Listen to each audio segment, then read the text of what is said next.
Hi, I'm Greg Harding Photography, and I'm a specialist in science, healthcare, education, and construction. Having worked in these sectors for over 20 years, you'll have seen my images in marketing campaigns, magazines, corporate brochures, prospectuses, and on large billboards.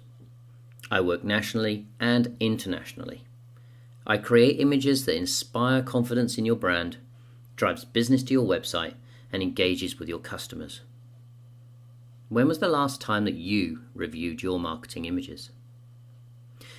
That is the elevator pitch, and that's one of the first marketing lessons that I learned as a new business owner.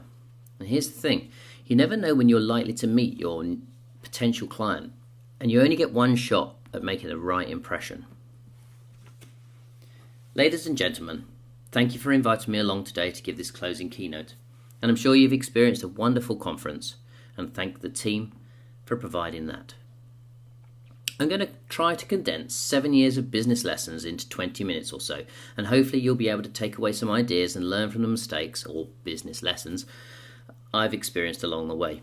And believe you me, I've made a few. I started Greg Harding Photography 7 years ago, and I didn't have a clue what I was going to do to get business. I knew the internet was a tool I'd want to capitalise on. I didn't have a fixed business plan. I had no financial backing and no previous business acumen. This was going to be hard, but I was optimistic about it. And after a career in research, forensics and medical illustration, I was hungry to do something for myself. I wanted to create images that had my name on it, to work for companies that would value my product and to pay me for that expertise. I'd always loved creating images on location rather than in studios. And I knew my future lay with having that freedom to push my creativity and create a business at the same time. Whilst working at the medical illustration unit at the MRI in Manchester, it was owned by the university, and they, as with a lot of universities, were looking to push the staff across to the NHS. We were all offered a voluntary severance package, and this was a year's salary without tax. I'd made up my mind a while back about leaving, but this was perfect timing and I accepted. I was free at last to do what I wanted with a year's buffer of money. Awesome. And I can tell you, I played a lot of golf that year, but I also made some very important decisions and learned some very valuable business lessons. I'm going to try and outline what I found most useful to gain business and to get noticed in the commercial sector. This isn't going to be an A to Z on marketing talk, but rather a brief guide to what I have found that's worked for me so far. So let's go back to that elevator pitch. What's the point? Let's break it down. When you introduce yourself as a photographer, it puts you in a very wide category, so you need to be specific. You'll be mixed in with wedding photographers, portrait photographers, and maybe even fashion photographers. You need your potential client to understand not only what you do as a job, but how you can add value to their company. So, being very specific can aid to this understanding. At the end of the pitch, ask the person a leading question. Now, this will help steer the conversation. This introduction has won lots of interest in my work and secured business leads at networking meetings. So, let's talk about networking meetings. There's no shortage of business events to choose from. And there's ones where you can pay a tenner on the door and just mix with whoever's in the room. There's ones where you join and be an active member of a group. And if you look hard enough, you'll find some very sector-specific networking groups. Of course, my initial approach was just to get out there, press as many palms as I could at as many events as possible. I pay my £10 and I introduce myself over and over and over again. I handed out fistfuls of business cards, and in those early days of networking, I never felt happier than when I came back with a pile of cards and expected the phone to start ringing almost immediately. I mean, how can they resist? But it didn't happen. And you know why? Well, I looked back at all the cards that I'd got from the people I met, and I thought, apart from meeting them once, I don't know them. So why would I give them work? Would I actually give them work from myself? Or would they give me work, knowing what they know about me? No. So it finally dawned on me that the only way to actually get any work from people is to get a relationship with them. You need to communicate with them regularly, and you need time to build up trust. And that way, if they do eventually have work for you and you fit the brief, then you stand a chance of getting the job. Now, not all networking meetings are equal, and some offer a better opportunity to do business quickly. There's no reason to actually go to a general pay-on-the-door networking event when there are some innovation campuses and construction-specific groups that may run free, local networking events. And these specialised events are where my target clients are, and where I offer most value. Of course, they don't know that just yet. I was learning very valuable lessons about finding potential clients and attracting them to build long-term standing relationships. Relationships and trust are key to sustain business. And if you doubt that, ask yourselves how many times you've used somebody that you've only just met. No, I didn't think so. And yet, that was what I was expecting from those early networking people that I met. Well, that's a lesson learned. So after networking events, I'd always fire off a follow-up email. I'd outline what I told them at the meeting, and if I promised to do something for them, I'd make sure that that was included too. I'd see if they could meet for a proper one-to-one meeting to learn more about their business, and I'd provide a link to my website and a portfolio for them to download. I'd follow them on Twitter, connect with them on LinkedIn. These extra connections are important to remain in touch and to keep foremost in their mind. Using social media, you can informally send out images that might interest them. You can share links to articles that you may have talked about, and most importantly, build a strong rapport that leads, eventually, to trust. I've picked up 2 or 3 really good long-term clients from this approach to networking, and one of which was off the back of a corporate portrait. This has since turned into a long-term relationship with an international client, and that's called GT Radial. They're a company, and they're the 10th largest tyre manufacturer in the world, and they've appointed me their official European photographer. Now, this came from just a lead received at a networking meeting, so you just never know that small one-off jobs may turn into a £10,000 to £20,000 client. And we've started producing video for them, and we've recently got asked to go to Germany to cover the largest tyre manufacturer trade show and conference event.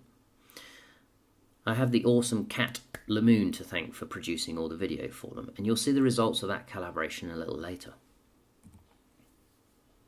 The other thing I learned whilst looking at all my marketing that I was producing was thinking about brand development and what I wanted my brand development to stand for. Now, hopefully, when people look at my brand, and the brand just isn't all about what the images they see, it's about the communication, the service, it's all that. I hope they see quality, integrity, creativity, and reliability. So, you have to ask yourself, does your marketing reflect that? Are your actions and your client interactions in line with the brand quality that you want? How does the brand make them feel? And these are all really good questions. See, companies spend millions of pounds trying to make people feel something about their brand. So you have to ask what the user experience is like. What's it like on location when you're with the client? What's it like on your website? When you get that right, things start to make a bit more sense for them. Now, I've touched a little bit about social media, and there's a full day session you could do just about this topic alone. But for the purpose of this talk, I'm just going to keep it brief. Again, before you jump into social media, think about your target audience. Which platform do they use? Some smaller platforms might actually offer a better user engagement. Are they even on social media? Once you find them, find out which platform they're on and which platform they would best respond from. For me, Twitter appears to be a really good vehicle to engage with potential customers. It's chatty and people follow you based on what you talk about. I've found it much more likely that I'll form an opinion of someone based on their feed and build trust about what they say. And generally, the more followers you have, the louder your voice. But remember, your voice doesn't have to be loud. It just needs to be relevant to your clients. So choosing the platform where your customers are is best. LinkedIn is particularly good for business-to-business networking. And it's a no-nonsense, straight-talking, connection-orientated experience. People see connections and they judge your expertise based on endorsements. I use LinkedIn a lot to find my potential clients, much more so than Facebook or Twitter. And the advanced search feature is especially good as it allows you to search by keyword, job title, location. And this platform is very useful at narrowing down those who you need to speak to in a targeted company. So, how do you go about building that following when you first start out? Well, think about your clients. What do you know that will help your clients to make better decisions? What can you share with them that will start a conversation? Think about using the days of the week to share information. So, for example, Monday, you could use some sort of serious content or serious information that drives them to your website. Tuesday, maybe a picture of something or something you're working on at the moment. Wednesday, maybe an article to promote a conversation. Thursday, maybe offer an insight on something you've seen in the news about your sector. And maybe Friday, something jovial or light-hearted to start the weekend. So search for people that have common interests or need expert help. Talk to them not as an organisation but as a person. Engage with them. Experiment with the content that you post on each platform. You might find that Facebook users engage more with deeper articles and Twitter followers click on more image-based posts purely because they're fed up of seeing text. So don't use your social platform just to sell from. Occasional selling is fine, but don't expect your people to stick around if your content is just one way. Engage and inform. Don't buy likes, followers or viewers. There are companies that offer thousands of each of these, but the clever algorithms that the platforms are using are smart enough to clamp down on this, and they're penalising those who take this black hat route. Instead, think about running small competitions that require sharing and liking between friends. Social media is great for user engagement. Liking, sharing, retweeting, and gaining subscribers is all fine, and it puts a smile on your face occasionally. But remember, likes and shares don't pay the bills, and it's hugely time consuming. And always remember that you are building a following on somebody else's platform, so they can change the rules, and there's nothing you can do about it. Now, I initially had a Facebook group, and I had between 300 and 400 people on it, and that was before Facebook brought out business pages, and then they said I had to start again. Now, trying to migrate all of those across is very hard work, and trying to get them to click like instead of share and all that sort of stuff is really hard. So don't invest what you can't afford to lose, and wherever possible, direct them to the information that's on your website, because your website should have been planned and designed with landing pages in mind that calls the user to action. Testimonials and offering free content will naturally create a higher lead conversion. So let's talk about websites. And one of my biggest mistakes when starting up was not thinking about my content and who my target audience was. As I mentioned, when I first started, I had absolutely no business direction, and that cost me dear when it came to pulling my first website together. But it should have been easy, right? My initial approach was to collect all the images I was proud of, and I made them fit into 4 loose categories: people, travel, animals, commercial. What was I thinking? Looking back at this approach, it was so wrong in so many ways. I expected that my potential clients would be able to ignore all the stuff they weren't interested in and cherry pick the ones that meant something to them. Wrong. Wrong, wrong, wrong. Clients have got such a small attention span. So they don't see the stuff. If they don't see the stuff they've come for within the first few minutes, you've lost them. And it was time for a rethink. The website that I'd spent a fair amount of time and money on and getting built was going to have to change radically and quickly. Clients love to see excitement and they see passion, but more importantly, they want to know that you're the right person for the job. And if you're working through a marketing agency, this is doubly important as they need to be your advocate when they talk to their clients. Don't try to be everything to everyone. Be something to someone. Find your niche.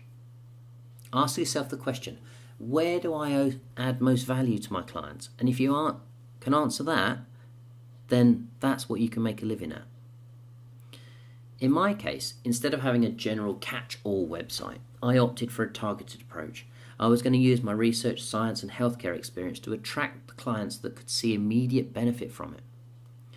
This made perfect sense to me, and it made absolute sense to my clients. This is something they could buy into, and my website conversion rates improved dramatically. So, still talking about websites, a good-looking website is not enough. If you're still using a flash entry page, lose it, because Google can't read past it to optimize your site for site traffic. It'll kill your ranking.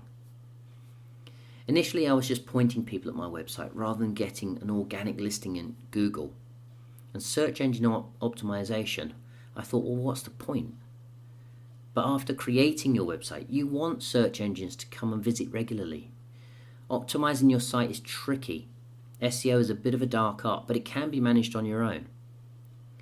Keywords, H2 headers and backlinks all used to work, but that's old school. Google's algorithms have advanced to fall in line with the educational peer review system. So try to collaborate and share. And this will increase your expert ranking on search engines, and they'll rank your site higher for it. Blogging and video blogging is all part of business now. So we're going to jump behind the scenes on some of the projects I've shot recently, and I'll try to give you a flavour of the life of a commercial photographer, how I got the client and what it takes to capture the shots. So let's look at healthcare. A lot of the healthcare and clinical companies that come to me are via marketing agencies, and they're looking for that specialist they can rely on. Nova Labs and Quotient Clinical and Cancer Research UK are being great examples of this. They're usually highly organised as they have to take place at times of low bed occupancy, or in case of some pharma clients when their machines are undergoing a service and the clean areas are a little more relaxed. I work closely with the existing ambient light and just use lightweight portable flash if necessary. The majority of images that are shot here was shot with natural light. So looking at construction, over the past 7 years I've had the fortune to work on some really big construction projects. The latest one is with a client called ESB, and they're an Irish company, an Irish energy company, and they're in the middle of a 3-year power station build. The images are being used primarily as a record of progress, but also for annual reports and marketing. I've included a few petrochemical shots here too, as the look and feel are very similar, and in this case this client came through a marketing agency that I met at a marketing sector specific networking event. And this website also provides leads for construction projects, and Longley Concrete came through that avenue. I do a lot in education, and I work with a lot of schools and academies up and down the country, but find the universities the most fun to work with. And I'm very fortunate that Salford University provide me with a lot of opportunities to shape their brand. And this series came about when they needed a student in their environment campaign. We have created other images to fit other campaigns like the Salford Advantage and supporting undergraduates. But each time they need a rebrand or a new campaign, I get called in to offer my advice. We even do a little bit of light painting for them. As I mentioned previously, GT Radial have become one of my first class customers, and that was off the back of a breakfast referral, and sometimes it pays to get up early. We travel all over the UK and Europe at their various test centres, and these shots are from Ivalo in Finland excuse me, where they have a snow and ice testing track. The weather is mostly below freezing at around -15, so keeping your kit warm is essential for this work. We also go out to places like Germany and Myra, which is in Nuneaton, at their test centres. And just recently we've been working with their truck imagery to try to provide a better conversion for haulage firms. Now these images are used globally, and there's even projects planned for shooting in China that we're negotiating on. And as I mentioned, we shot some video for them at a conference in Germany recently. So if we're okay for time, I'd like to show you this now.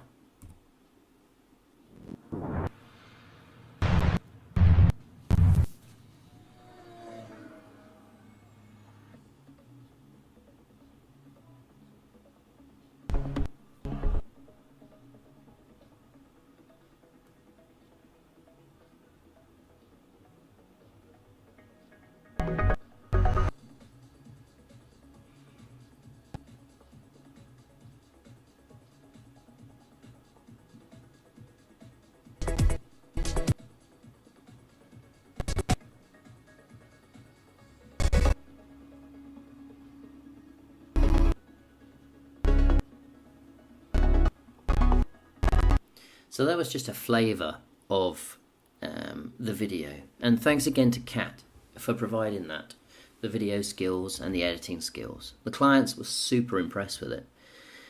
Having people you can trust is essential with important clients, and she did an amazing job. Word of mouth is a major factor in business, and Race Logic is one of those companies that came through this route, having seen what I was producing for GT. And here's a couple of images from that shoot.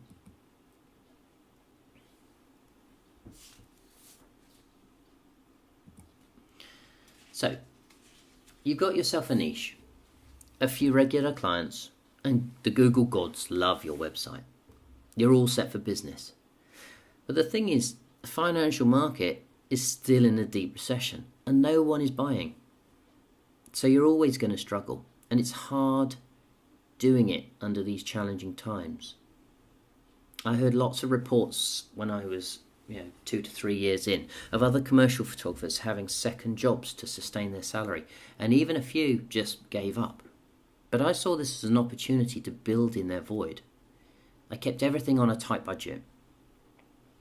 When I'm not shooting on location, I work from home, and so I save money on not having a studio and not having offices to pay rent or rates for. Now the recession is over, I'm seeing a huge upturn in work, and I'm often booked months in advance. It sounds great, doesn't it? But wait a minute. Being self-employed, you have no pension. You pay that out of your profits. There's no paid holidays. You pay that out of your profits. You want sick pay? Forget it.